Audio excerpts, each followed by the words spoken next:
কুরআনুল কারীমের 14 নম্বর পারার 17 নম্বর পৃষ্ঠা আল্লাহ পাক 6 নম্বর লাইনে সূরাতুন নাহল 97 97 নম্বর আয়াত আল্লাহ তাআলা সুন্দর করে ঘোষণা করে দিলেন মান আমিলা সালিহান মিন যাকারিন আও উনসা ওয়া হুয়া মুমিন ফালানুহয়িয়ান্নাহু হায়াতান তাইয়্যিবা জোরে জোরে বলুন আল্লাহু আকবার আল্লাহ বলেছেন আমার বান্দা বান্দীরা তোমরা যারা প্রকৃত মুমিন হবে তোমরা ভালো কাজ করবে ভালো ভালো যদি কাজ করতে পারো তোমরা হবে মুমিন আর এই মুমিনের তোমাদের 2 নাম্বার পুরস্কার হলো ফালানুহয়িয়ান্নাহু হায়াতান তাইয়্যিবা আমি আল্লাহ রাব্বুল আলামিন তোমাকে একটা জীবদ্দশায় পবিত্র একটা জীবন দিব পবিত্র একটা হায়াত দিব জোরে বলেন সুবহানাল্লাহ প্রশ্ন করতে পারেন হুজুর পবিত্র হায়াত আবার কাকে বলে পবিত্র জীবন আবার কাকে বলে তাফসীরের ভিতরে দেখলাম তাফসীরে মাযহারি আল্লামা সানাউল্লাহ পানিপতি রাহিমাহুল্লাহ তিনি বলেন এরপরে তাফসীরে ইবনে কাসির অসংখ্য কিতাবের ভিতরে আমি দেখেছি পবিত্র জীবন হলো যেই জীবনে থাকবে না কোনো টেনশন থাকবে না কোনো হতাশা থাকবে না কোনো দুর্দশা থাকবে না কোনো এরপরে মানুষের কোনো ভয় থাকবে না চিন্তা থাকবে না টেনশন থাকবে না আমার ভাইরা অনেক মানুষ দেখবেন মানুষের সব আছে বাড়ি আছে গাড়ি আছে নারী আছে সুখ আছে কিন্তু আলাদা একটা শান্তি যে থাকার দরকার এটা কিন্তু নাই আছে না নাই টাকার অভাব নাই পয়সার অভাব নাই বাড়ি গাড়ির অভাব নাই কিন্তু আলাদা যে শান্তি মনে প্রশান্তি আত্মতৃপ্তি এইটা মানুষের মধ্যে অনেকেরই নাই কথা বলেন ঠিক না পবিত্র জীবন কাকে বলে যে জীবন থাকবে না কোনো হতাশা কোনো টেনশন থাকবে না চিন্তা থাকবে না দুর্দশা থাকবে না আপনার সব আছে কিন্তু হতাশা ছাড়ে না আপনার সব আছে টেনশন ছাড়ে না সব আছে দুর্দশা ছাড়ে না সব আছে ভয় ছাড়ে না আছে না নাই এই কিছুদিন আগে 2 বছর আগের কথা আমাদের বাংলাদেশের চলচ্চিত্রের একজন নায়ক রিয়াজের শ্বশুর আব্বা আপনারা সকলেই জানেন তিনি 6 তলার উপরে থাকতেন একটা পিস্তল কিনেছিলেন নিজের সেলফ করার জন্য আত্মরক্ষা করার জন্য নিজেকে আত্মরক্ষা করার একটা পিস্তল লাইসেন্স করেছিলেন কিন্তু দেখা গেল তার এত সুখ ছিল কিন্তু শান্তি ছিল না শান্তি না থাকার কারণে যেই পিস্তল দিয়ে নিজেকে আত্মরক্ষা করবে সেই পিস্তল দিয়ে নিজেই নিজেকে হত্যা করেছে নাউজুবিল্লাহ আত্মহত্যা করেছে তার মানে টাকা থাকতে পারে পয়সা থাকতে পারে কিন্তু আলাদা একটা সুখ আলাদা একটা শান্তি আত্মতৃপ্তি এটা অনেকেরই নাই কথা বলেন ঠিক না ঠিক আল্লাহ বলেছেন আমি তোমাকে পবিত্র একটা জীবন দিব পবিত্র জীবন হচ্ছে তোমার শান্তিও থাকবে সুখও থাকবে টেনশন থাকবে না দুর্দশা থাকবে না তোমার চিন্তা থাকবে না হতাশা থাকবে না যেই জীবন আজান হলে তোমাকে মসজিদে নিয়ে যাবে যেই জীবন তাহাজ্জুদের নামাজে তোমাকে ডেকে দিবে যেই জীবন তুমি মানুষের সামনে সম্মান পাবা ইজ্জতের সহিত বসবাস করতে পারবা এমন একটি জীবন আমি তোমাকে দান করব যদি তুমি মুমিন হও সুবহানাল্লাহ আমার আলোচনা কি বোঝা যায় একটু হাউ বলেন বোঝা যায় বন্ধু মুসলমান ভাইরা তাহলে 2 নাম্বার পুরস্কার হলো আল্লাহ পাক ফালানুহয়িয়ান্নাহু হায়াতান তাইয়্যিবা পবিত্র একটা জীবন দান করবেন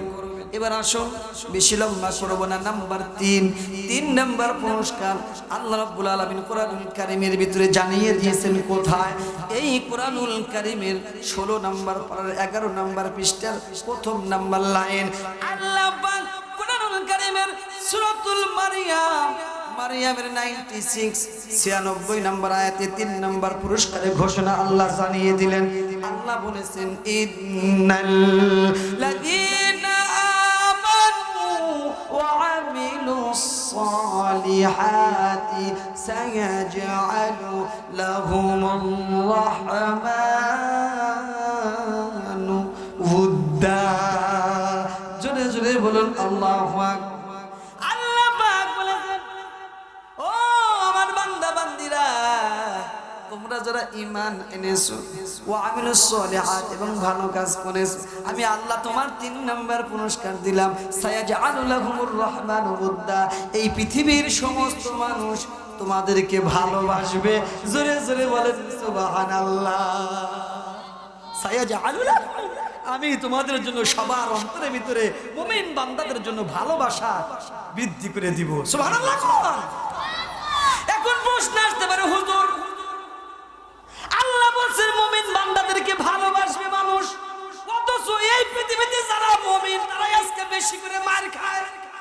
কথা বলেন না কেন কথা বলেন যারা এই মুমিন দাবি করে তারা আজকে লাঞ্ছিত হয় অপমানিত হয় তারা আজকে মার খাচ্ছে আমেরিকায় আমেরিকার মধ্যে যারা মুমিন তারা মার খায় মার খাচ্ছে ব্রিটেনে মার খাচ্ছে ইউরোপে রাশিয়া সিরিয়ায় মার খাচ্ছে প্যালেস্টাইন ফিলিস্তিন গাজায় মার খাচ্ছে মিয়ানমার মার খাচ্ছে চেচনিয়া বসনিয়া মার খাচ্ছে আফগানিস্তান মার খাচ্ছে বাংলাদেশে সহ অসংখ্য মানুষ এই বাংলাদেশেও যারা মুমিন দাবি করে তারাই ঘন ঘন মার খায় কথা বলেন ঠিক না বেঠি অথচ আল্লাহ পাক বলেছেন তোমরা যদি প্রকৃত মুমিন হও আমি আল্লাহ মুমিন বান্দাদের জন্য মানুষের অন্তরের ভিতরে ভালোবাসা সৃষ্টি করে দিব তাহলে আল্লাহর কথা আর বর্তমান অবস্থা উল্টা হয়ে গেল সাংঘর্ষিক হয়ে গেল কথা বলেন কথা বুঝেন নাই আল্লাহ বলছে মানুষ তোমাকে ভালোবাসে তুমি যদি মুমিন হও অথচ আমরা বর্তমানে যা দেখি আমাদের তো ভালোবাসা তো দূরের কথা উল্টায় আরো যত বড় ভালো মুমিন তাকে তত মার দেয় আছে না নাই কথা বলেন আছে না নাই তাহলে কি আল্লাহ কথার সাথে কি বর্তমানের সাথে মিল আছে হ্যাঁ মিল আছে নাকি মিল তো নাই এই মিলটা খুঁজতে গিয়ে আমি ইতিহাস খুঁজলাম তাহলে আল্লাহর কথা তো কোনোদিন মিথ্যা হতে পারে না কথা বলেন ঠিক না ঠিক ঘটনা খুঁজতে খুঁজতে হঠাৎ করে তারিকুল ইসলাম ইসলামের ইতিহাসের মধ্যে একটা ঘটনা পেয়ে গেলাম নিজে আমার নবীজির একজন প্রাণপ্রিয় সাহাবী হযরতে আবু যর গিফারী রাদিয়াল্লাহু তাআলা বলেন আমার নবীজি আমাকে কোনো একদিন কোথায় প্রেরণ করলেন আমি যাইতেছিলাম যাইতে আবু জেহেলের বাড়ির কাছ দিয়ে যাচ্ছি হঠাৎ করে কানের ভিতরে আওয়াজ আসলো আবু জেহেলের ঘরের ভিতর থেকে আবু জেহেল এবং আবু লাহাবের কথার আওয়াজ শোনা যায় একসঙ্গে দুইজন বসে আছে আওয়াজ শোনা যায় কথা বলতেছে আমি থমকে দাঁড়িয়ে গেলাম দেখি গো না জানি বিশ্বনবীকে মারার জন্য নতুন কোনো ফোন দিয়ে আসছে কিনা নতুন কোনো পরিকল্পনা করছে কিনা এই জন্য আমি থমকে দাঁড়িয়ে গেলাম আমি শুনে দেখি আবু জেহেল ছিলেন ছোট আবু লাহাব ছিলেন বড় আবু জেহেল ডাক দিয়ে বলতেছে ভাই আবু লাহাব আমি তোমাকে একটা প্রশ্ন করব একটা জিজ্ঞাসা করব তুমি আমাকে সত্যি সত্যি উত্তর দিবা বলে ঠিক আছে বলো তুমি কি জিজ্ঞাসা করবে আবু জেহেল সংক্ষেপে বলছি আবু জেহেল ডাক বলে ও ভাই বড় ভাই আবু লাহাব আমি জানতে চাই এই মুহূর্তে তুমি সবচাইতে পৃথিবীর ভিতরে তুমি সবচাইতে বেশি ভালোবাসো কাকে একটু জানতে চাই আবু জেহেল ডাকতে বলে আবু লাহাবকে তুমি সবচেয়ে বেশি ভালোবাসো কাকে এই বর্তমানে এই পৃথিবী আবু লাহাব ডাকতে বলে ও আবু জেহেল না আমি বলবো না আমি এই পৃথিবীতে সবচাইতে বেশি কাকে ভালোবাসি আমি তোমাকে বলবো না বলেন তো আবু জেহেলের কৌতূহল আরো বেশি যাচ্ছে কিনা কাকে বেশি ভালোবাসে তুমি বলবো না বারবার জিজ্ঞাসা করে আবু জেহেল ও ভাই আবু লাহাব একটু বলো না তুমি কাকে বেশি ভালোবাসো না আমি বলবো না দ্বিতীয়বারও যখন জবাব দিল না এইবার আবু জেহেল নিজে বলতেছে ভাই গো তুমি বোধহয় লজ্জা পাচ্ছ বলতে পারছো না আমি বুঝে নিয়েছি আমার মনে হচ্ছে তুমি এই পৃথিবীতে বর্তমানে সবচাইতে বেশি ভালোবাসো তোমার স্ত্রী আমার ভাবিকে আবু জেহেলের এই কথা শোনার সঙ্গে আবু লাহাব চোখের পানি ফেলে দিলেন কাঁদতেছে আবু লাহাব আবু জেহেল ডাক দিয়ে বলে ও ভাই আবু লাহাব তুমি কেন কান্দো আমি জানতে চাই কেন কান্দো? আমি তো ঠিক কথাই মনে হয় বলেছি, তুমি তোমার স্ত্রীকে বেশি ভালোবাসো। আবু লাহাব কান্দে আর আবু জেহেলকে ডাক দিয়ে বলে, না না না, এই মুহূর্তে আমি তোমার ভাবিকে আমি বেশি ভালোবাসি। বলে তাকে কাকে? বলে তাহলে কাকে তুমি বেশি ভালোবাসো? আবু লাহাব ডাক দিয়ে বলে, আমি এই পৃথিবীতে বর্তমানে এই সময়ে যাকে বেশি ভালোবাসি তুমি বললে বিশ্বাস করবে না। আবু জেহেল বলে, বলো না দেখি তুমি কাকে ভালোবাসো? আবু লাহাব ডাক দিয়ে বলে, ও আবু জেহেল, এই মুহূর্তে আমি সবচাইতে বেশি ভালোবাসি যাকে, তোমার আমার শত্রু আব্দুল্লাহর বেটা মুহাম্মদকে। জোরে জোরে বলে সুবহানাল্লাহ। আবু জেহেল ডাক দিয়ে বলে, ভাই গো, 2 নম্বর কাকে বেশি ভালোবাসো? আবু লাহাব ডাক দিয়ে বলে, 2 নম্বর যাকে বেশি ভালোবাসি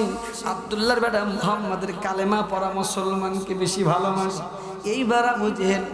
মুখ খুলে বসলেন, ও ভাই, তোমার আমার শত্রু